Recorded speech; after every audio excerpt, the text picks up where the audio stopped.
Selamat siang, ini saya dapat satu tugas dari mantan mahasiswa saya, Rolina Manalo, yang saat ini kuliah di profesi guru. Perkenalkan, nama saya Srininta Tarigan. Saya tinggal di Patumbak.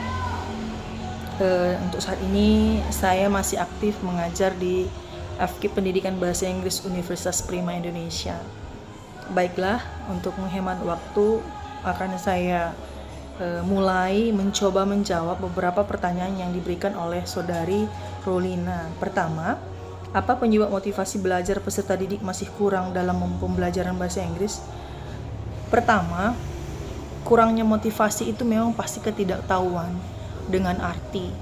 Nah, untuk itulah diperlukan mulai sejak dini anak-anak itu diberikan pembelajaran bahasa Inggris. Sederhana saja. Start mulai dari rumah. Beberapa tahun yang lalu, tahun 2008, saya pernah mengajar di sekolah internasional. Di sana saya mendapat posisi assistant teacher, yang sekolah di sana rata-rata menengah ke atas lah begitu ya. Jadi pada saat kami menggunakan bahasa Inggris di sana, mereka sudah mengerti, begitu setidak banyaknya mereka sudah mengerti. Nah, ini dipengaruhi oleh orang tua di rumah yang mana memberikan materi bahasa Inggris simple sekali. Nah, itu dia. Jadi pertama, could you take my drink, could you take my lunch, have you taken your breakfast. Jadi kalimat sederhana atau daily conversation itu sangat membantu anak-anak, apalagi kalau anak-anak dicekokin atau diberikan pembelajaran bahasa Inggris. Mereka itu seperti kertas putih. Jadi setiap materi yang kita berikan itu sangat menangkap. Yang kedua, orang tua tidak peka gitu. Mengapa saya bilang begini? Saya punya murid siswa, dia orang tuanya bukan bisa dikatakan tidak mengerti bahasa Inggris, tetapi ada satu trik yang diberikan orang tuanya, yaitu setiap hari televisi itu terbuka dan semua tontonannya adalah bahasa Inggris. Alhasil anaknya itu sekarang susah untuk berbahasa Indonesia, malah berbahasa Inggris kepada orang tuanya. Nah, saya tanya kemarin, ibu leskan anak ibu di mana? Saya bilang. Dia bilang tidak. Terus ibu bahasa Inggris di rumah? Tidak, dia bilang. Jadi apa triknya? Mengapa anak ibu waktu saya berbahasa Indonesia anaknya nggak ngerespon? Tapi when I speak English, anaknya give the response. Jadi pada saat saya berbahasa Inggris, anaknya memberikan respon. Jadi saya tanya begitu, yang dia jawab orang tuanya, anaknya diberikan video pembelajaran bahasa Inggris melalui film anak begitu, disortir juga sama orang tuanya. Itu dia. Jadi dia bilang, supaya aku tenang bekerja di rumah, Bu, jadi saya hidupkan aja televisi, saya berikan materi pembelajaran bahasa Inggris. Itu dia. Tadi kedua, orang tuanya kurang peka. Nah, yang ketiga, ada rasa ketidakpercayaan diri. Mengapa? Terkadang kalau kita berbahasa Inggris di depan umum, orang lain mengetawain gitu, dibilang sok pintar, sok jago. Jadi ada rasa ilfil, mereka itu tidak melanjutkan begitu.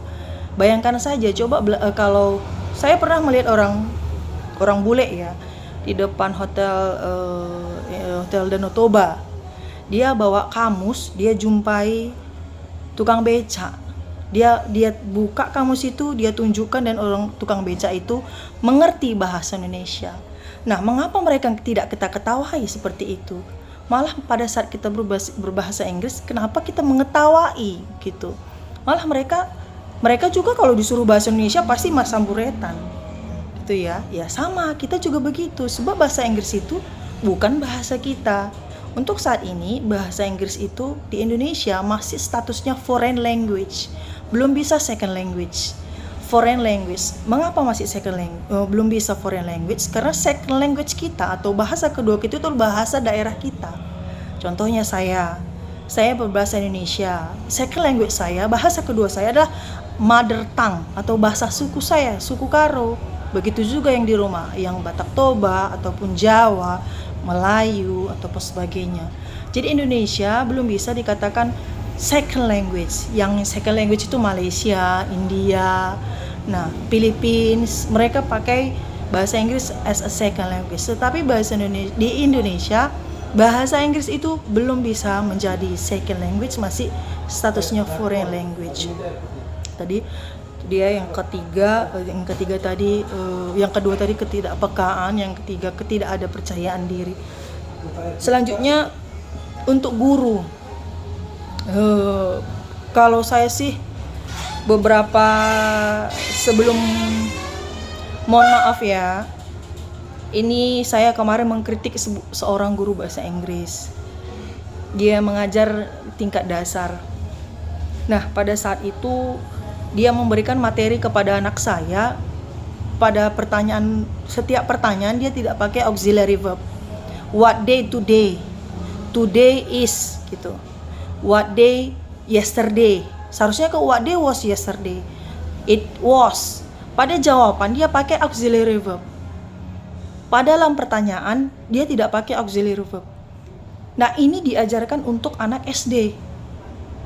Anak SD belum tahu apa-apa. Jadi pada saat dia melihat begitu ajaran dari gurunya, maka dia mempercayai bahwasanya itulah yang benar. Nah, pada saat itu saya komen. Saya bilang, kalau untuk ngajari bahasa Inggris untuk anak-anak, mohon diperhatikan. Karena itu adalah dasar. Jadi kalau seandainya ibu ajari anak saya seperti itu, maka dia akan mempercayai bahwasanya itulah yang benar. Begitu. Jadi situ kemarin saya kritik gurunya. Jadi kedepannya juga untuk pendidik guru ya. Saya juga kemarin guru. Saya juga dosen. Sebelum saya memberikan materi sama mahasiswa, saya berulang mereview apa yang saya berikan. Supaya apa? Supaya mereka tuh nggak salah arah gitu. Ini anak SD gitu ya. Jadi pada saat mau memberi materi, coba dicek dan recheck kembali untuk guru-guru bahasa Inggris. Jadi apalagi mengajari anak-anak, itu sangat-sangat sensitif. Kalau mengajari anak bahasa Inggris itu, kalau seandainya Bapak Ibu mengajarinya mulai dari SD, itu sama seperti belajar membaca. Jadi pada saat Bapak Ibu memberikan materi yang salah, maka mereka akan mempercayainya. Itu dia. Bayangkan saja Bapak Ibu, untuk saat ini ada mahasiswa, ada mahasiswa, dia belum bisa membedakan kapan pemakaian is MR, kapan pemakaian dudas. Itu dia. Kapan is MR digunakan, kapan pemakaian dudas, dia nggak paham. Dia belum mengenal yang namanya adjective, adverb, a noun, sama verb. Nah, itu tugas kita. Itu dia ya. Nanti selanjutnya saya akan beri satu masukan. Nah, itulah motivasi yang kurang diperoleh siswa. Itu lagi memang mungkin cara kita memberikan materi kepada siswa masih perlu direview. Bisa diberikan satu cara supaya mereka itu lebih suka lagi dalam belajar. Pertanyaan kedua, apa penyebab kurang minat baca siswa dalam pembelajaran? Penyebab kurangnya minat baca siswa ini sebenarnya siswa yang ditanya. Tapi kalau saya ditanya, mungkin kalau materinya terus melulu materi, tidak ada gambar atau apa, itu yang membuat siswa. Tapi yang paling penting, mereka belum memahami apa yang mereka baca. Tapi kalau pada saat mereka sudah memahami, saya percaya mereka bisa minat bacanya itu ada begitu. Atau saran, coba berikan materi-materi cerita, narrative text yang dia punya moral lesson. Jadi pada saat mereka membaca, mengerti, mereka akan memahami. Terus ada trik nih. Ada trik untuk mereka memahami. Pertama begini. Apabila Bapak Ibu memberikan satu materi, apalagi sekolah negeri ataupun sekolah yang tidak menggunakan bahasa Inggris seperti National Plus atau International Plus, please use 2 languages for them. Gunakan 2 bahasa kepada mereka. Pertama, pada saat ada narrative text, Bapak Ibu berikan bacaan dan materi disertai dengan bahasa Indonesia.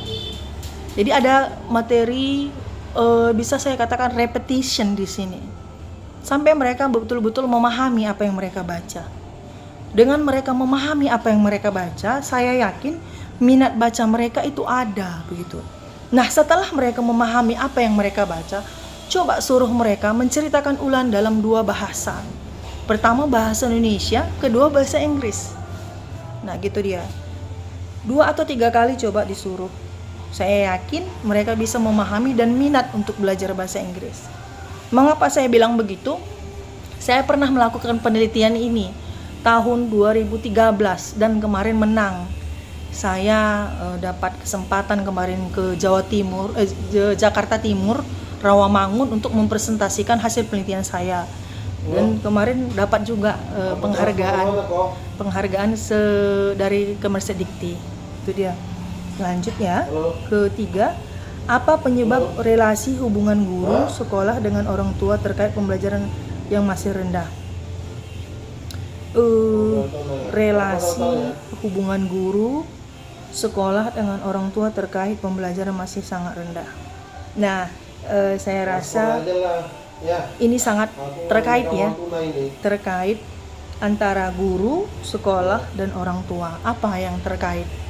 Pertama, di sela-sela sibuknya orang tua mencari nafkah, harapan memang harus cek dan recheck. Seperti yang saya berikan penjelasan sebelumnya, kalau bapak ataupun orang tua tidak mencek dan recheck apa pembelajaran sekolah anak, maka apa yang diberikan guru itu dia merasa sudah benar begitu. Sementara masih banyak yang perlu direvisi. Pertama itu tadi seperti dia memberi materi, dalam pertanyaan tidak ada auxiliary, tapi pada saat jawaban ada auxiliary. Nah, ini sangat penting ya untuk orang tua mencek ulang apa pembelajaran yang mereka dapat di sekolah. Yang kedua selanjutnya kemarin ada juga pembelajaran yang dia menyangkut radikalisme. Nah, gitu dia. Jadi hati-hati buat Bapak Ibu, harus dicek dan recheck. Selanjutnya kemarin ada juga pembelajaran PPKN, dia memberi penjelasan, tapi untungnya Kemerisdikti langsung menarik buku itu ya. Memberi penjelasan bahwasanya agama Katolik sama Kristen itu sama. Jadi harus perlu cek dan recheck. Bagi orang tua dan guru juga harus menyaring apa yang diberikan kepada siswa. Jadi jangan melulu langsung dikasih, langsung diberikan begitu. Jadi harus ada juga saringan dari kita. Ya, hubungannya memang harus sangat erat antara guru, sekolah, dan orang tua. Selanjutnya, nomor 4, apa penyebab guru belum maksimal dalam menggunakan model-model pembelajaran inovatif berdasarkan karakteristik materi dan peserta didik? Nah, kalau nomor 4 ini, apa penyebab guru belum maksimal menggunakan model-model pembelajaran inovatif berdasarkan karakteristik materi dan peserta didik? Nah, nomor 4 ini sudah siap nggak sekolahnya? Gitu dia. Jangan nanti targetnya A, B, C, D, F, G, tapi kesejahteraan guru tidak diberikan. Itu dia. Yang selanjutnya fasilitas di sekolah tidak ada. Diharapkan guru lagi untuk membeli laptop, membeli yang namanya Infocus, membeli ini dan itu. Jadi sementara kesejahteraan guru itu tidak diperhatikan. Jadi kita itu cerita begini, kita cerita teori, padahal kita belajar yang namanya piano. Itu dia. Cerita teori, gimana mau memainkannya kalau kita belajar teori nggak langsung dipraktekkan. Jadi startnya di sini pihak sekolah, mendukung nggak pihak sekolah untuk memberikan materi pembelajaran inovatif berdasarkan karakteristik. Selanjutnya pada saat sekolah sudah memberikan kesempatan untuk memberikan pelajaran yang secara inovatif dan karakteristik, guru itu juga harus dibekali yang namanya pembelajaran kembali.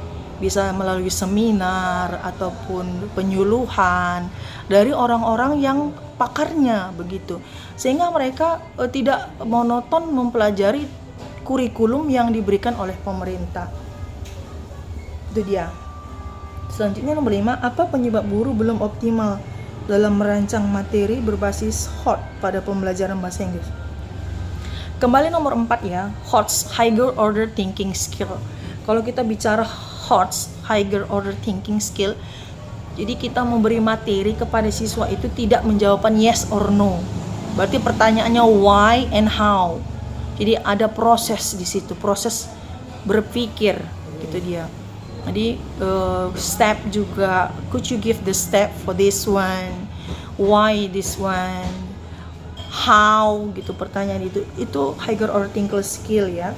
Kenapa belum optimal? Mungkin gurunya belum punya waktu untuk itu. Bagaimana dia punya waktu kalau kesejahteraannya tidak ditingkatkan?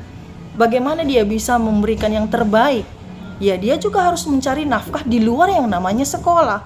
Jadi dia akan memberikan waktunya separuh ke sekolah, separuh ke tempat yang lain guna memenuhi kesejahteraan dia begitu.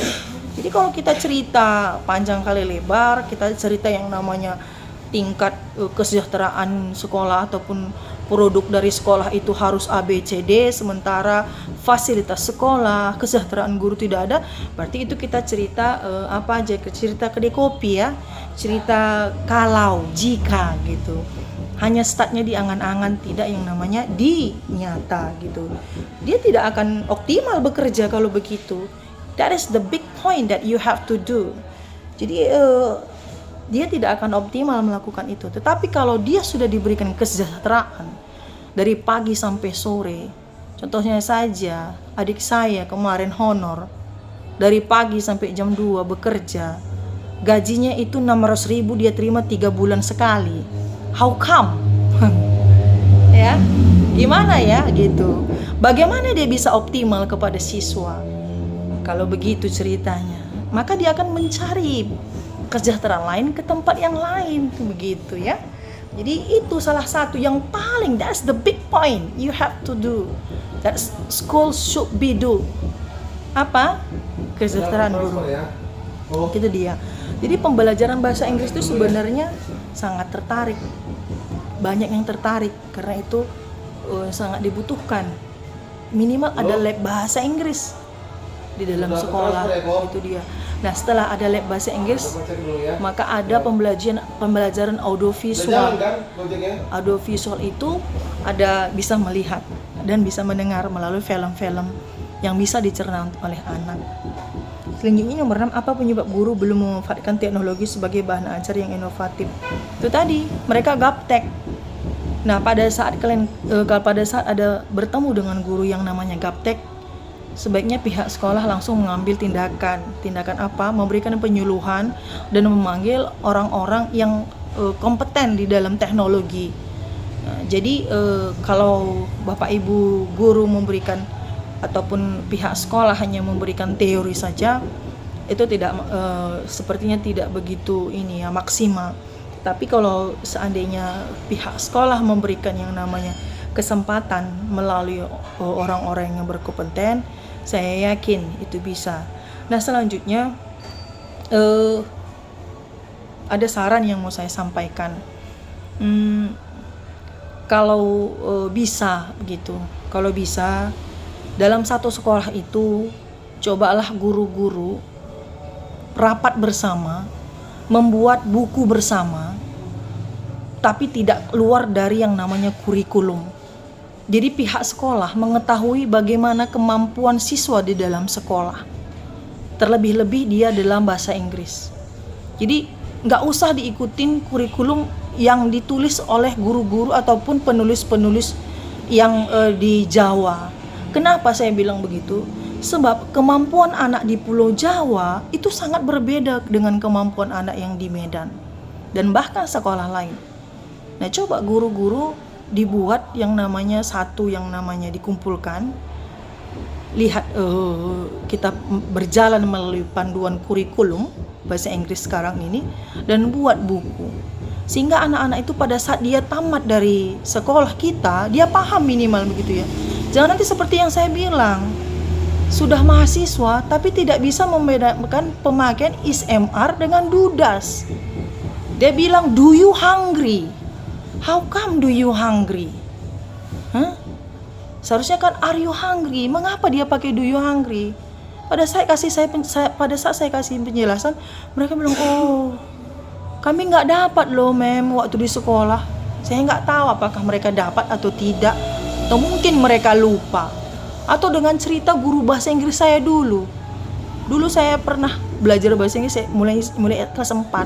Saya tanya sama guru bahasa Inggris, sampai sekarang saya masih ingat, apa yang membedakan pemakaian ES dengan S? Dia jawab, hanya dirasa-rasa katanya. Saya bingung. Ini pelajaran bahasa Inggris atau masak-memasak? Cuma saya nggak teruskan.